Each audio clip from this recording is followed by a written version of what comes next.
Hi friends, ಎಲ್ಲರಿಗೂ ನನ್ನ YouTube ಚಾನಲ್ಗೆ ಸ್ವಾಗತ. ದಯವಿಟ್ಟು ಫ್ರೆಂಡ್ಸ್ ನನ್ನ ಚಾನಲ್ನ ಸಬ್ಸ್ಕ್ರೈಬ್ ಮಾಡಿ, ಶೇರ್ ಮಾಡಿ, ಕಮೆಂಟ್ ಮಾಡಿ, ಲೈಕ್ ಮಾಡಿ. ಇವತ್ತು ನಾನು ಬೀಟ್ರೂಟ್ ಪಲ್ಯದ ರೆಸಿಪಿ ತೋರಿಸ್ಕೊಡ್ತಾ ಇದ್ದೀನಿ. ಬನ್ನಿ ರೆಸಿಪಿ ಹೆಂಗೆ ಮಾಡೋದು ಅಂತ ನೋಡ್ಕೊಂಬರೋಣ. ನಾನು ಒಂದು ಬಾಣಲೆಯಲ್ಲಿ ಒಂದು 3 ಸ್ಪೂನಷ್ಟು ಎಣ್ಣೆ ತೊಗೊಂಡು ಅದಕ್ಕೆ ಒಂದು ಅರ್ಧ ಸ್ಪೂನಷ್ಟು ಸಾಸಿವೆ ಹಾಕ್ಕೊಂಡಿದ್ದೀನಿ. ಸಾಸಿವೆ ಸಿಡಿದ ಮೇಲೆ ಹಚ್ಕೊಂಡಿರೋ ಈರುಳ್ಳಿನ ಹಾಕ್ಕೊಳ್ತಾ ಇದ್ದೀನಿ. ನೋಡಿ, ಈ ರೀತಿ ಉದ್ದುದ್ದಕ್ಕೆ ಹಚ್ಕೊಂಡಿದ್ದೀನಿ. ಇವಾಗ ಇದನ್ನ ಸ್ವಲ್ಪ ಕರಿಬೇವು ಸೊಪ್ಪು ಹಾಕ್ಕೊಂಡು ಇದು ಚೆನ್ನಾಗಿ ಫ್ರೈ ಮಾಡ್ಕೊಳ್ಳೋಣ. ಇವಾಗ ಇದಕ್ಕೆ ನಾನು ಮಸಾಲೆ ಪೌಡ್ರು ತೋರಿಸ್ತಾ ಇದ್ದೀನಿ. ನೋಡಿ, 2 ಸ್ಪೂನಷ್ಟು ಧನಿಯಾ ಪೌಡ್ರು, 1 ಸ್ಪೂನಷ್ಟು ಚಿಲ್ಲಿ ಪೌಡರು, ಇನ್ನೊಂದು ಸ್ಪೂನಷ್ಟು ಸಾಂಬಾರು ಪೌಡರು, ಇನ್ನೊಂದು 1/4 ಸ್ಪೂನಷ್ಟು ಹಳದಿ ಪೌಡ್ರನ್ನ ಹಾಕ್ಕೊಂಡಿದ್ದೀನಿ. ಇವಾಗ ಇದನ್ನು ಒಂದು ಫ್ರೈ ಮಾಡ್ಕೊಂಡ್ಮೇಲೆ ಇದೇ ನಾನು ಹಚ್ಕೊಂಡಿರೋ ಬೀಟ್ರೂಟ್ನ ಹಾಕ್ಕೊಳ್ತಾ ಇದ್ದೀನಿ. ರುಚಿ ತಕ್ಕಷ್ಟು ಉಪ್ಪು ಹಾಕ್ಕೊಂಡಿದ್ದೀನಿ. ಇವಾಗ ಇದನ್ನು ಒಂದು 2 ನಿಮಿಷ ಚೆನ್ನಾಗಿ ಫ್ರೈ ಮಾಡ್ಕೊಳ್ಳೋಣ.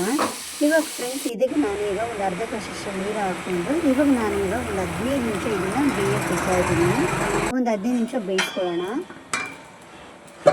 ಈಗ ಬೀಟ್ರೂಟ್ ಪಲ್ಯಕ್ಕೆ ಒಂದು ಪೌಡ್ರನ್ನ ರೆಡಿ ಮಾಡ್ಕೊಳ್ತಾ ಇದ್ದೀನಿ. ನೋಡಿ, 2 ಸ್ಪೂನಷ್ಟು ಕಡಲೆಬೇಳೆ, 1 ಸ್ಪೂನಷ್ಟು ಉದ್ದಿನಬೇಳೆ, ಅರ್ಧ ಸ್ಪೂನಷ್ಟು ಜೀರಿಗೆ, ಇನ್ನೂ ಒಂದು ಅರ್ಧ ಸ್ಪೂನಷ್ಟು ಸಾಸಿವೆ ತೊಗೊಂಡು ಹುರ್ಕೊಂಡಿದ್ದೀನಿ ನಾನು.